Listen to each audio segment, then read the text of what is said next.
and welcome back to Why This Film, the podcast where we take a movie from your childhood, rewatch it and have a chat about it. I'm Emily Slade and welcome back. You watched it so many times before and now you're gonna watch it again.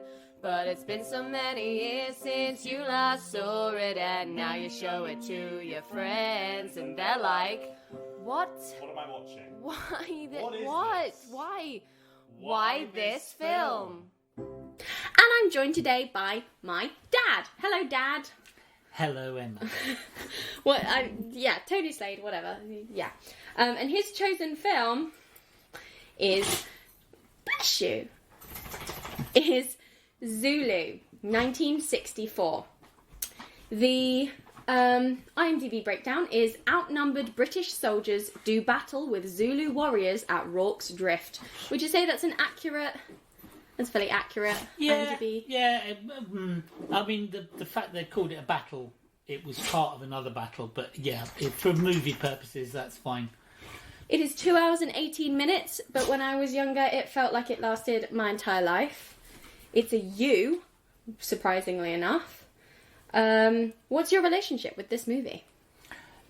As far as I can recall, it was the first film that I was taken to by my sister that my parents thought was unsuitable, despite the fact that it was a U. It's a U! But it has got quite a lot of violence in it. And bare ladies' chests, which was quite woo for... But...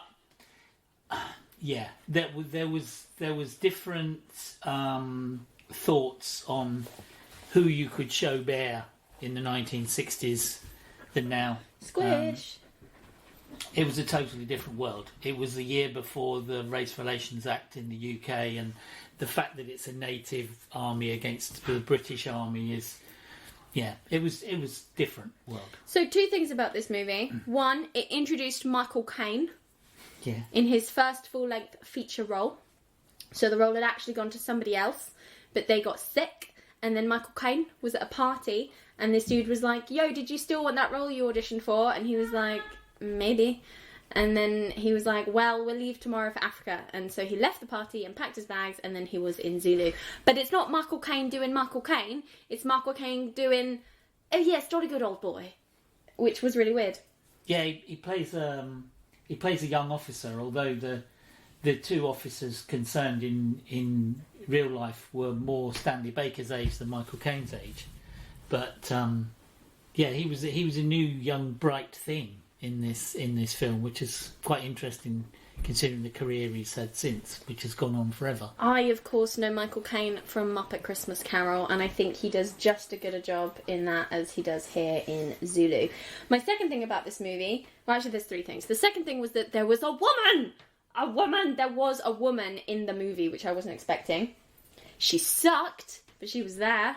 Yeah, I mean, the thing is that she actually didn't exist in real life, but she plays the daughter of the missionary at the station, who actually was real and did exist, was actually played in the film by a very famous British actor who'd appeared in loads of war movies and whatever.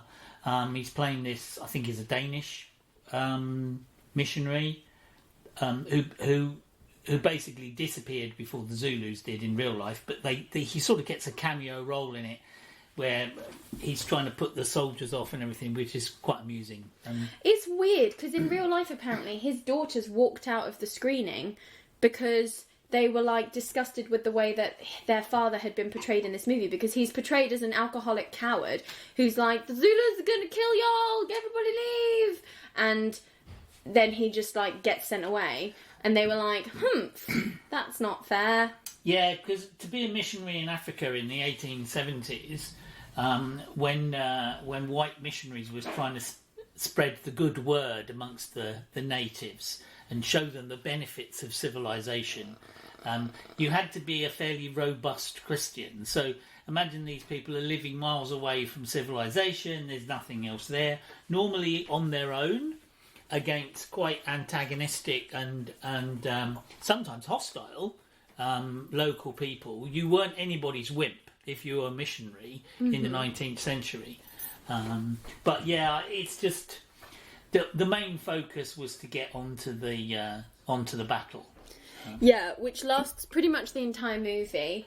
But before we go into that, the third thing was that it wasn't as racist as I thought it was going to be. Well, I think that was down to Stanley Baker. He literally did. Who was the producer and wanted to show... And again, it had an impression on me as a young kid. It's the first time I'd ever seen, like, the native enemy, whether it be Native Americans or Native Africans or Native Chinese or anybody represented in a British film, where they weren't just stupid foreigners, that they were shown to be quite well organised, sensible, heroic, clever. In fact. I mean, yeah, they were, and the part of that explanation is taken by... again, a real-life character in the movie who was actually a Boer, which was a Dutch colonist in South Africa, who was explaining to the English officers about how the Zulus fought and the fact that their whole society was based on a military structure and organisation. It was shockingly not racist. Like, if anything, the Zulus came off better looking than the British, because fundamentally I think the reason they're never going to remake... I think they did remake it with Orlando Bloom, but nobody watched it.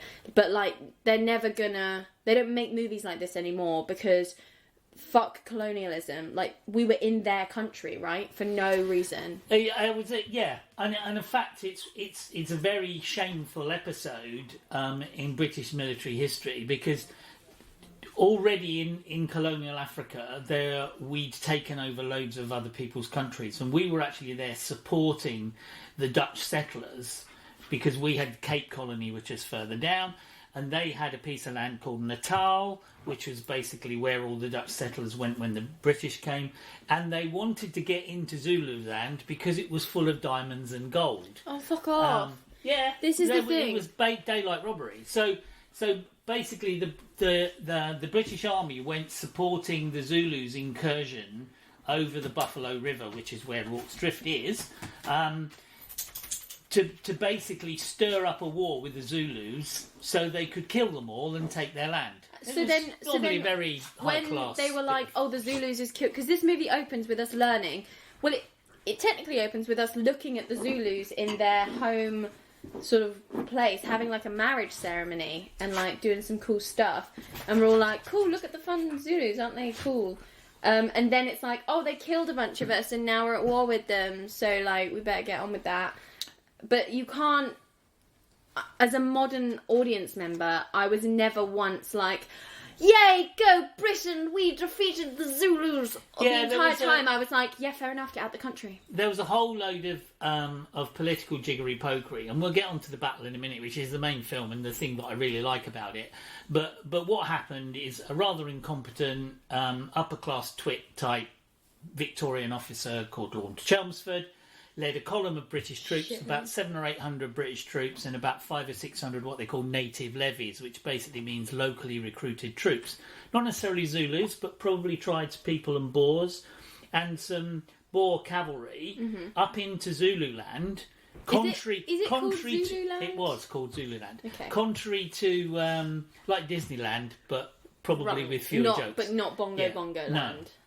No, and again, like the absolute antithesis of any sensible type of tactics, he split all his troops off because he thought he was going to get hold of a couple of thousand Zulus who were armed with sharp sticks, basically, and British who were armed with artillery and Martin Henry rifles, which was quite a rapid shooting rifle at the time, and they were just going to kill a few hundred of them and then they behave themselves. Okay. Unfortunately, what they didn't realise is behind the hill were 20,000 Zulus, which then approached the 1,000 combined British and local troops and massacred all of them, or pretty much all of them. So in the movie that's delivered as like a telegram in the opening. And that's in the morning of the day that the film Zulu happened. So is this movie is it like Titanic in that it takes the amount of time that the battle took for the movie to take? Roughly, I mean the Zulus turned up at Rorke's Drift sort of in the middle of the afternoon. And to be honest, the leader of the Zulus had won his battle and was heading home. And one of his relatives, wanting to impress him with how great a warrior he was, because he wasn't engaged in the Iswandala battle earlier on, said, "Oh, just across the river there in the other country, which is because the river was the barrier, is this little pile of British troops. There's only a few of them. We'll just go and slaughter all them, and that will make us look really brave." So he took about 4,000 troops and headed towards Rorke's Drift. And Rorke's Drift was basically just a little river crossing station and a mission with a hospital. And if you include all of the wounded and everyone else there, they started the day with about 400 people altogether, which was a mixture of British troops, Boers, local native levies and everything else. By the time everybody realised what was going on and Zulus were attacking, about 250 of them had run away. And that left sort of 150, 200... basically British troops, and they're represented in the film as the South Wales Borderers, right? But they're not the South Wales Borderers; they're the 24th of Foot. Yeah, there was a lot of for a war movie that came out in the 60s. I mean, I don't know what I'm saying because I'm about to say it was fairly historically inaccurate, which I guess is what you kind of expect for a war movie in the 60s. It wasn't bad, but what they've done is to try and make it entertaining, and we'll go on to whether they succeeded or not in a bit. They tried to give all of these real people characteristics that they didn't have in real life. Yeah. But unfortunately, it's still the 60s, and they are a bunch of men, and the kind of characteristics they're giving are not necessarily like, oh, hooray, that one's an alcoholic and won a Victoria Cross. Like, oh, congrats, I guess. Like, you were here because you were, like, being punished, and, like, now I should be happy about it. They did use a little artistic license with the people, because, for a start, almost all of the soldiers there had massive moustaches and beards, as was the wont with foreign posted people. But they're all clean-shaven, young, British-looking chaps, mostly. When I was there, when the film was there. When I was there. How old were you in 1964? When the film, 1964, I was 8. But it was quite weird because they made a lot of the Welshness. There was about 40-odd Welsh people there. There's 2 in the movie. But in the ridiculous thing is, out of the 150 people there, most of them came from Birmingham or London. All of these people were like, all right, old boy. Yeah. Yeah, well, the thing is, the Victorian officers tended to be... John Chard was different. John Chard was an engineer officer, and in the army, that means a civil engineer, someone who built bridges and roads. I was going to say, he talks about how he came out down to just build a bridge. Would that be the bridge over the River Kwai? No, that would be the bridge over the Buffalo River, which is the river between Zululand and Natal. Movie about that. But, fun fact, the chief of the Zulu was played by Chief Mangosuthu Buthelezi, who is the great-grandson of the original chief that fought in the Zulu battle. Who was the original. And a lot of the Zulu warriors were descendants of the people that fought in the battle. So it was very nice of them to agree to do it. It was a great victory. They didn't know what a movie was, so that was fun. But what sucked was that due to the law in the 60s, because everything sucked, they weren't allowed to be paid like their white counterparts. Yeah. So to get round that, the director gave them all of the animals that had been bought for the movie set, and he gave them all to the tribes as payment. Yeah. Which is, again, really nice, because they totally could have just had some free labour here, and no one would have said anything about it, because the 60s. But they went out of their way to make sure that no one was disrespected and no one was blah, blah, blah, blah, blah. It was a real breakthrough movie in terms of how things were done. And then although they took a little bit of artistic license, mainly with the setup and everything, and the appearance of some of the people, in terms of the number of people engaged and how they did it, and the battle lasted basically from the middle of the afternoon overnight until the next morning in real life. So they're representing about 12 hours in 2 hours of movie, pretty much. And it did pretty much follow the time scale of the movie and the timetable of the movie. Interestingly, it's always represented as the bravest action ever by British soldiers because 11 Victoria Crosses were awarded Yeah. in one engagement. It wasn't even a battle, it was just a little afterthought of the main And battle. it's a cute idea for a movie to have this, like, 24-hour battle. Like, it makes sense to be put into a movie. It just, the whole time you're But most people now agree that the reason that so many Victoria Crosses, which was a relatively new award, by the way, had been given out, was to try and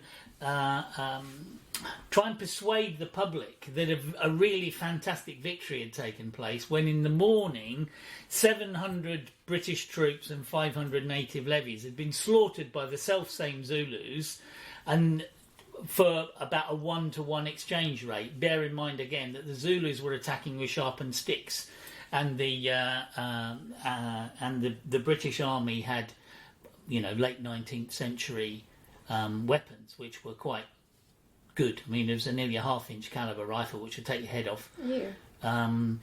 So and I mean, it was a very brave action. It got a bit Game of Thronesy, which was fun, in that, like, they would... Because it's like an ensemble cast, I guess, even though they're like, big name, and introducing Michael Caine, it is like, you go through and you're like, here's the cook, and here's the, like, first aid man, and here's the thief, and here's the, like, blah, blah, blah. And then, like, in the midst of the battle, the cook gets, like, speared in the back. And I was like, no! I know that character! But I didn't care for any of them. They couldn't spend long enough with any particular character for me to give a shit whether they lived or died truly. Well, it was actually, I mean, you mentioned it was like an ensemble piece and they had to give everybody a bit, but the battle was an ensemble piece. No, but as a movie, like, I don't... Like, when we go and see 1917, I'm sure we're going to really care for that kid from Captain Fantastic, because we're going to be with him the entire movie. Yeah. So if anything were to happen to him, we're going to be like, oh no...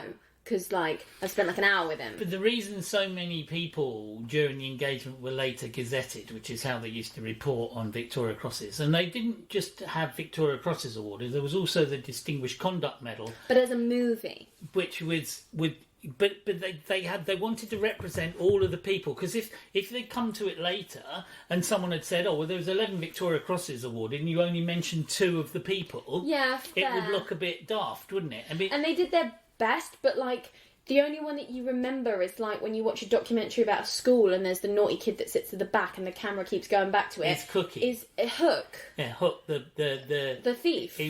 But he wasn't. Yeah, exactly. He was like a well-respected officer, but they made him a thief that was there to be punished, who then filmed all of his, didn't even get to go to South Africa. He ended... Filmed all of his in Twickenham Studios. He ended... in real life, he ended his life as an indoor duster at the British Museum, which was like a Grayson favoured job. That's a job? Yeah, he used to dust the exhibits Where do indoors. I sign up? Yeah, I know, it seems great, doesn't it? Definitely going to break all something of and those unleash people a curse. were looked after quite well. One of them had his Victoria Cross taken away. Another one had to sell his Victoria Cross because he was in poverty at a later day. And nothing's changed. And an awful lot of the people were later realised to have suffered from what they would now call post-traumatic stress disorder. 4,000 people trying to kill you, and there's only like 150 of you lot. It was not good for most of them, although John Chard ended up as a general and had a very successful army career. The film, I just think, is really exciting. I mean, imagine you've got an 8-9-year-old boy who's got this massive battle thing, and it's really heroic. Especially watching it in 1964 on the big screen, whereas nowadays, when you look at... I mean, I don't like war movies at the best of times, but I can see this is well-paced and it's well set up, and they do their best with the characters, but I don't care about any of the characters, and I don't... It's about colonialism, so I don't sympathise. It's about defending the empire. That's what you're supposed to care about. Yeah, exactly. And I'm remember, like, give it back. In 1964, that was before most of the African colonies had gained independence. So we still ran an awful lot of Africa. So you were sitting in the cinema like, yes! Yeah, places like South Africa, what was then Rhodesia, which is now Zimbabwe, all of the, bits of the west coast of Africa, northeast Africa, places like that, still were painted pink on the map. in those days, and they were actual colonies. So I've got a list of characters from the movie that I remember that stood out to me. You got Michael Caine, who's like your Jack Sparrow, who plays Bromhead, who's one of the officers present, who was quite an unsuccessful officer in real life. So that's Michael Caine. And he plays him as Lord Fauntleroy, really, in uniform. Yeah. And then you've got, if he's Jack Sparrow, you've got his Barbossa, who like turns up at the beginning of the movie and is like, I'm in charge of this camp now. And they're all like, no, you're not. And he's all like, listen to me, we're going to fight some Zulus. I want to build a bridge. Who's his like Barbossa? Yeah, but John Chard was the senior officer present, although the strange thing you have to remember about things like the army is that he wasn't the senior officer present because there was a major there, but he was a surgeon, so he was out of the chain of command.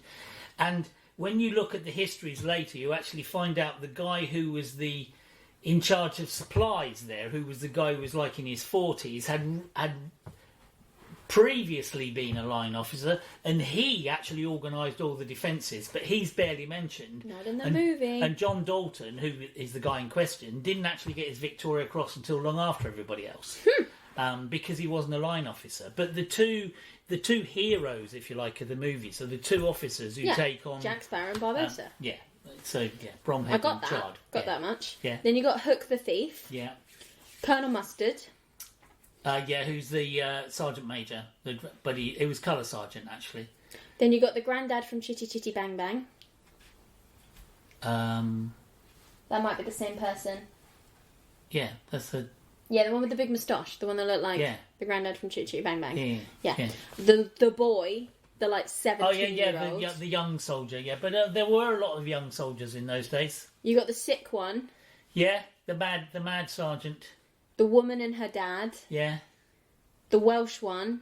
Well, there was a couple of Welsh ones, but and the one Welsh of the Welsh one ones sings. was played by a very famous Welsh singer. Well, there's the Welsh one Ivor that sings. Emanuel, who was actually a Welsh baritone singer, and quite famous. He's from Port Talbot. Is he? All right. Thumbs up from Port Talbot, eh? From the resident Welsh in the room. Along with Michael Sheen and Richard Burton or something. Richard Burton was in this movie. As the narrator. As the narrator. Yeah. So they were all the characters that I saw in Zulu. Yeah, there's also one or two other people. The cook that really gets brilliant brilliant fight they have in the hospital where the Zulus come through the roof. Oh yeah. And then they're fighting from room to room. That's in Twickenham Studios and uses local actors, not that Zulus. was actually one of the most amazing true bits, because Hook and one other guy held the Zulus off for 45 minutes. Gross. While they dug their way through the walls with a bayonet so everybody could escape. Why does he have, and I know it's because it's 1964, but Hook makes his whole like subplot is that he wants the medicinal brandy from the cupboard. So right after he's beaten the Zulus off for 45 minutes, he smashes his way into the cupboard and pulls out the brandy, and he turns around and he's got one like mixed with milk so we can see it on screen tear rolling down his eye, which I thought was cray-cray, because I was like, a man is allowed to cry in a 1960s war movie? Well, I think it was the fact that he was supposed to show that he was a good chap, really, because when his old sergeant is killed, he's quite sad he's killed, because he's the one the roof falls on. Because he goes back to get him. Yeah, he goes back to get him. But because when he previously he had Hook punished, he sent money to his wife and kids. But then that was fairly normal. And the whole thing about booze is crazy, because the army ran the same as the navy in those days, and spirits used to be issued to the soldiers. What is like? Well, originally here's your bread, soldiers here's your used to get issued brandy. Right? Can I be issued brandy? But because we spent so many years fighting against the French, and then we developed colonies in the Caribbean, we started to drink rum for our forces instead of brandy, because we could get older rum where we couldn't get older brandy. Historically inaccurate. Only pirates drink rum. Oh, okay. Right. Well, that's fair enough. But it wasn't. Again, it was one of these things to try and I don't know, just take a bit of dramatic license. Yeah. So. But it was, It's a ripping good yarn. They That's got what me. It is. They got me when. So it finishes and dawn comes and they fought off the last of them, and one of them goes, "It's been like 3 hours and we still haven't heard from them," and they're all like doing roll call and like no one's answering because they're all dead and it's all really tragic. And then like Colonel Mustard's taking roll call, and then like you hear the Zulus coming over the hill again, and you're like, "Oh no!" But it's cool because they just came to be like, "Thumbs up, lads." Yeah, well, that was very dramatic licensey stuff. I was going to say, did that actually happen? No, they just disappeared. Yeah, why would they come back Because to be like... they'd taken loads of casualties. That seemed so like... This doesn't seem... Like, that sounds like something a white person would think a Zulu tribe would do. Because it also gave the impression that the defenders took a lot more punishment than they did. There's only 15 people killed on the British side, and about 400 Zulus killed. Yeah, and in the movie, the Zulus come back and line up on the hill again and like bang their shields as a mark. No, they just buggered off back to Zululand. But they do it as like a mark of like respect to herald them as heroes or something, like as equals or something. And then they go away again, and everyone's like, but like that's such a white person thing to think a Zulu tribe would do. They would like come and acknowledge the superiority of the British warrior. Yeah, like what the fuck? That was rubbish. Like no, that was rubbish. And the thing is, the Zulus went back to lick their wounds because the chief of the Zulus was wise enough to know that now that this action had taken place, that the British Empire, who you have to remember at the time, they were the world's only superpower. Like if you roll America, China, and Russia all into one. In 1875, that's what the British Empire was like. When Greece and Rome were like having democracy and photography and hygiene, we were digging potatoes out of the ground and killing each other with them. But we were very successful at stealing most of the world and selling it for our own benefit. That's not something to be proud about. And to be honest, we didn't start a military empire. We built an empire on trade, and then the armed forces were basically developed to protect the trade. That's what they thought. Protect the trade, or to like, we've got this country now, we need to come up with an army so you don't take it back from us. As we mentioned earlier, the reason they went into Zululand in the first place, because there was gold and diamonds there. It wasn't because we're going to build libraries and put a health centre in over here. And also, like, who cares? They're doing just fine. Without you, like you don't need to go. No, but they weren't doing just fine our way, and we had a real arrogance as a nation in that everybody should want to be British, the way Americans have now about everybody should want to be American, and it's very difficult in that situation as in your national thought processes to realise actually not everybody does want to be British, and not everybody does want to be American. So it's sort of just the battle for Helm's Deep. In it, yeah, but like, with no CGI. Yeah, everybody you saw running across the ground was real. Yeah, and all of those Zulu people who were taking part. There's no CGI in Helm's Deep. The Zulus running across were real Zulus with real weapons. But they didn't actually stab people with them, because if you notice that because they don't use the CGI, they would do a Gone with the Wind, missing with the bayonet type and stuff, and people going and there was like no blood. And I mean, the Martin Henry rifle fired a bullet that was about the size of the end of your thumb. Right? Ow! Get out! And if it hit you, even though it was a relatively low muzzle velocity, it was still messy. It would have made a big hole in you. And I don't know if you noticed, but when they were doing all of the things, like you can remember the trick early on where the Zulu chief gets all his Zulu warriors to stand up in a line and gets the British to shoot at them so he can count their guns. Clever. Right? Not sure that actually happened, but it makes for a good film. And all of the Zulus fell without a mark. I mean, like, even the hairdresser would have been impressed. You know, not a single mark on, not a hole in a Zulu. Yeah, there wasn't any blood in this movie. You didn't see anyone actually get stabbed. The worst you saw was the knife in the cook's back, and you could also see that he had like massive amounts of padding on his back. Yeah. And the spear was like going doing. But it's fine because actually, like, it means that you focus more on the story rather than like the gore. And also, we shouldn't glamorise violence. But it is the battle for Helm's Deep because they start the whole movie being all like, oh, it's hopeless, it's going to suck, oh my god, we're going to die. And the missionaries all like, it's hopeless, there's no hope. That's how the battle for Helm's Deep starts. Then they come and try and attack, and then they run away, and then they come again, and it's about Helm's Deep. Well, apparently, according to eyewitnesses afterwards, the two British officers wanted to make a run for it. But James Dalton, the assistant commissary, the guy who was the real hero, convinced them that you don't want to get caught in the open by 4,000 Zulus with sharp sticks. Yeah, that's fair. The thing to do is to hide behind stuff and shoot them with rifles, because a rifle has got a much longer range than a sharp stick, and they've got to get quite close to you with a sharp stick to cause any damage. Which is why there was nearly 400 Zulus killed and only 15 of the defenders killed. And some of those were from rifle fire, from guns that the Zulus had captured earlier on in the day. Oh yeah, that was smart. They brought their own guns to the fight. But it was quite. But shooting people with a rifle from a long distance is an art form, which is why people train to do it. But even so, if you shoot, if enough people shoot, you're bound to hit something eventually. Yeah. But it was, I just found, and I still feel, even though it has aged a bit, I felt it stood up quite well. Yeah, I think I found it a little bit boring, purely because, you don't like war films. I don't like war films, and we're meant to sympathise with colonial Britain and the Empire.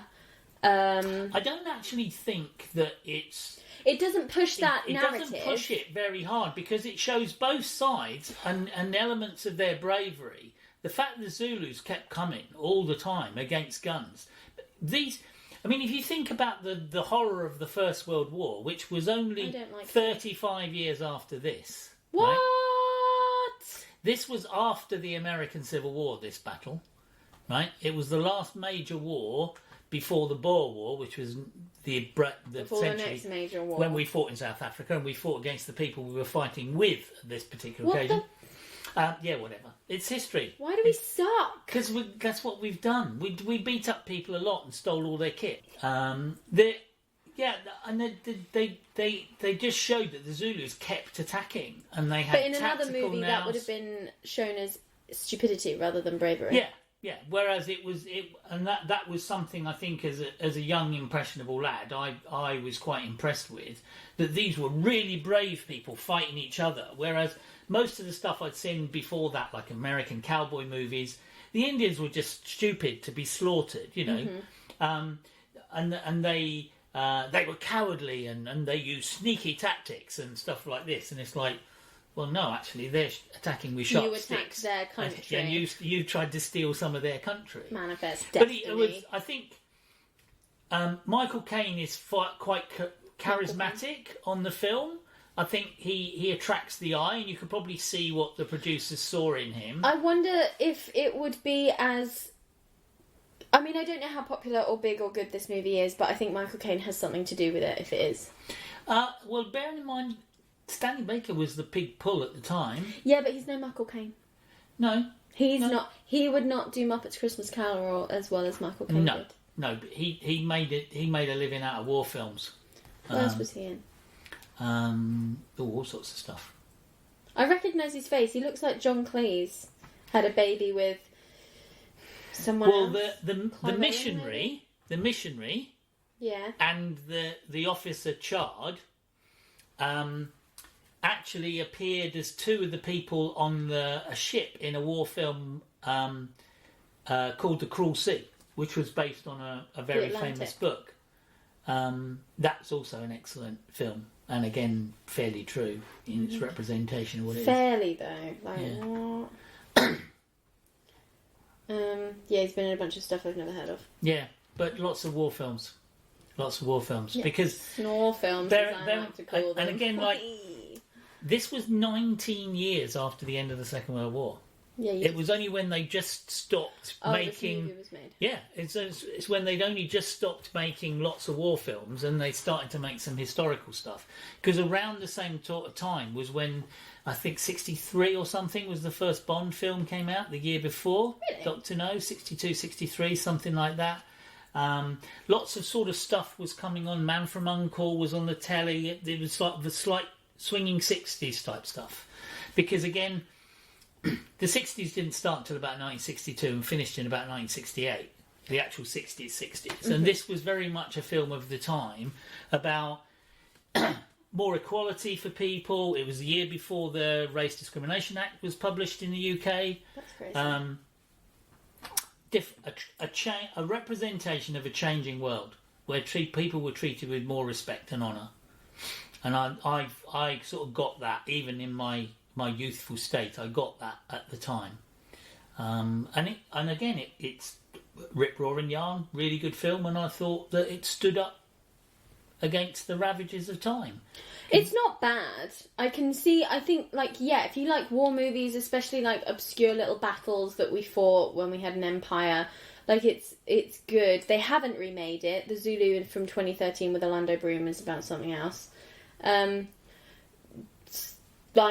you think they ever will remake it? I doubt it, because the thing is, when you look at it through a revisionist lens of history now, it's a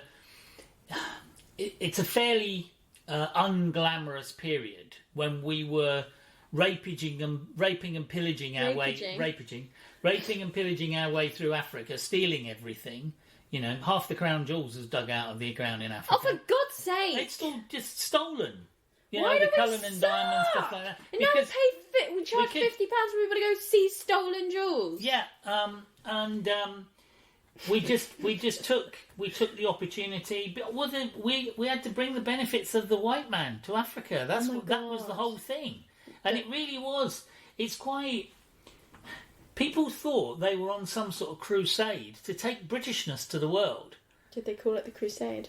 Well, they didn't call it crusade. They did first time round. Yeah, but that was about 600 years earlier, and that was actually a crusade, which was set up by the Pope and said, "Go and kill all the heathens." Whereas actually, the Muslims in Jerusalem at the time were far more civilized than we were. And everyone was far more civilized than we were. And the Why Arab, did we think the we were Arab so world good? at the time was inventing astronomy and complex mathematics. I know and that like from that. Robin Hood, Prince of Thieves.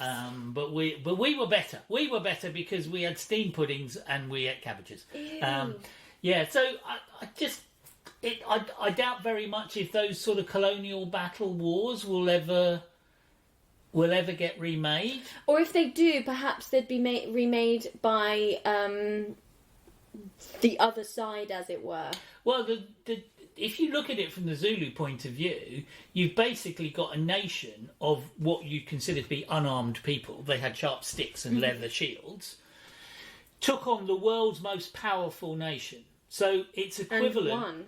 It's equivalent to something like I don't know, Putney taking on the US Air Force and Army.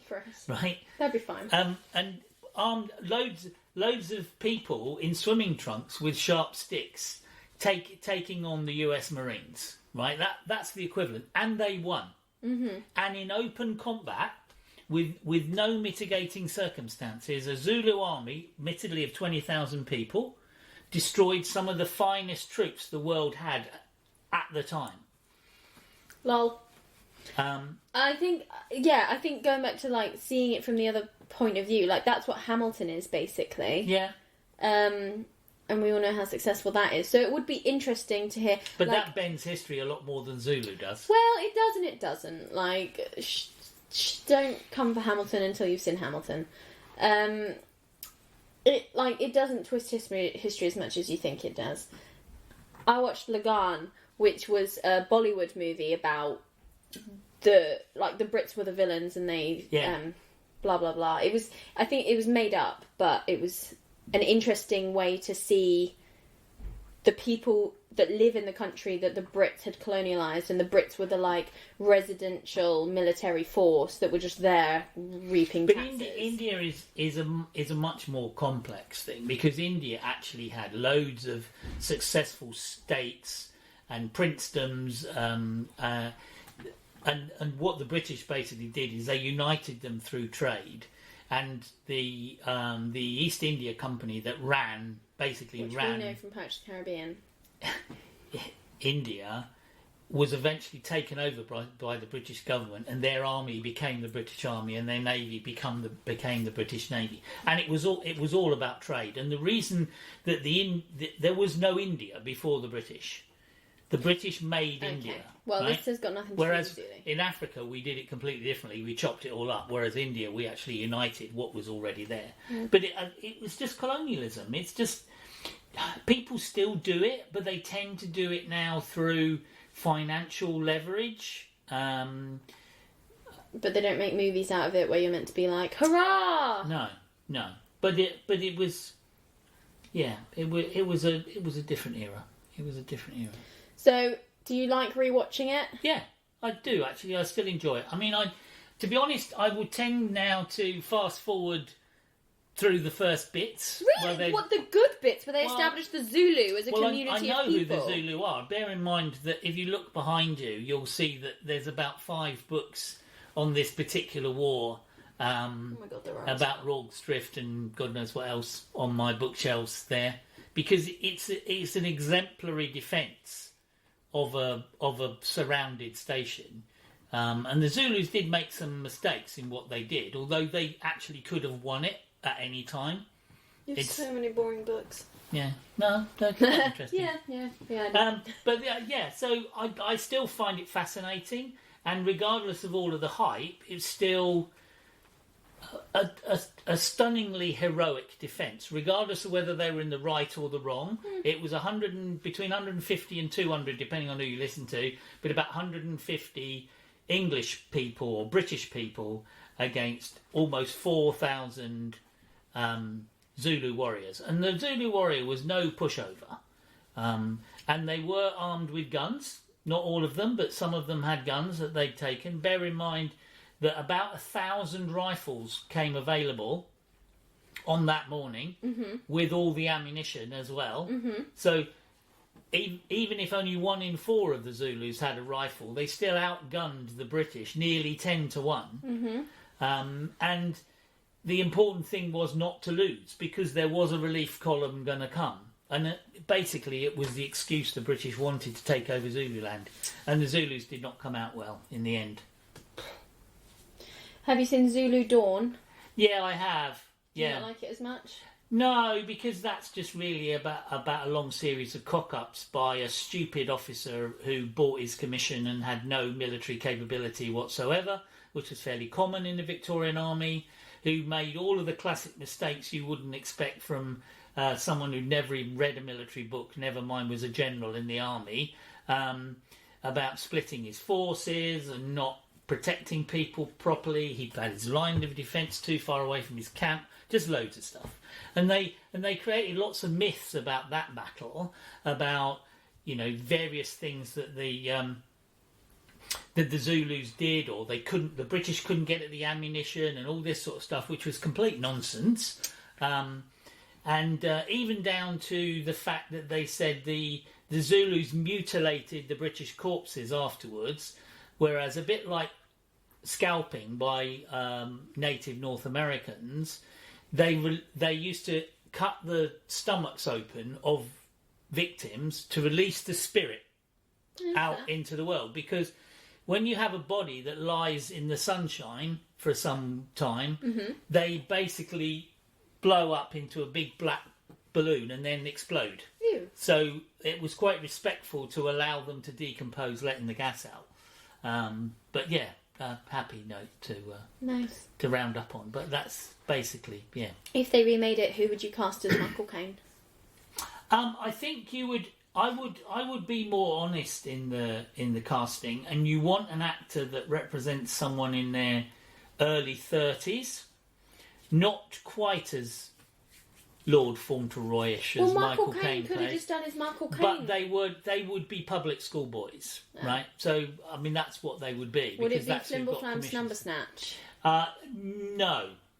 He might play Lord Chelmsford, who was head of the column earlier on and did a complete load of rubbish. But it was part of the Warwickshire regiment at the time, so there should be some Brummies there. So instead of people going, "There's lovely," they should be going, "You're right, Bab," and just mix it all up, make it more honest.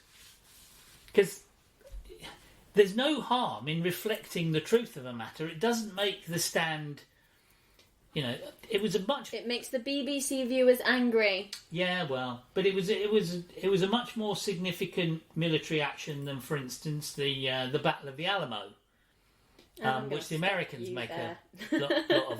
But so I know I still enjoy the film, which is why we have it on DVD. Yeah. And I have the opportunity to watch it anytime I like. Yeah. It's alright. Give it a watch. Fancy. Yeah. It's fine. If you want to see Michael Caine. Fresh out of the box. He had done 5 movies beforehand. You know, but yeah, Michael Caine. It's his first significant starring role. Fresh out of the box. Michael Caine. And why people recognise him as having charisma and stuff. He was hot as well. Yeah, it was good. Yeah. He was a pretty boy. So that was Zulu. Do you have anything to plug? Not really. Except I would actually plug older films to a lot of your audience, because they didn't have the opportunity to do special effects, CGI, everything like that. So they tend to be written better. Give us your top 3 old movies that people won't have seen. Dam Busters. You won't like some of the aspects about it. No, we won't like some of the aspects of it. But it's that's very good. I would say The Great Escape. If you've never seen The Great Escape, that's quite good, and that's like an all-star fun. And again, that was a true story. And things. Yeah, I suppose Bridge on the River Kwai is quite good. If you're looking for old... I was waiting for, like, Brief Encounter and Casablanca. No, because they're made up soppy tales. So? Whereas all these things are real... It's like, if you want to watch a Titanic film, don't watch Titanic. Watch A Night to Remember, with Kenneth Moore playing Second Officer Lightoller. That was much better film. Did it have Reach for the Sky with Kenneth Moore? The Buzz Lightyear movie? Film? What? The Buzz Lightyear No, movie. not a Buzz Lightyear. It's not. To Infinity and Beyond. It's again a true story about a very brave man who was a complete nutcase, but anyway, he was a very brave man. So yeah. Okay. That's my plug. Well, thank you so much for coming on my podcast. That's okay. Thank you for the invitation. You're welcome. You can find Why This Film on Instagram at Why This Film. You can email into us at whythisfilmpodcast@gmail.com. If you liked Zulu, if you've ever seen Zulu, if you never want to watch Zulu, let us know. I've had a whole glass of wine. We're on Twitter at Why This Film. We're on Facebook at Why This Film Podcast. I'm Emily Slade. That was my dad, Tony Slade. Thank you for listening, and join us next time on Why This Film. Bye! Bye. We watched the film and we talked about it, but now it's time to say goodbye. We'll be back again with another movie that makes you wanna ask why.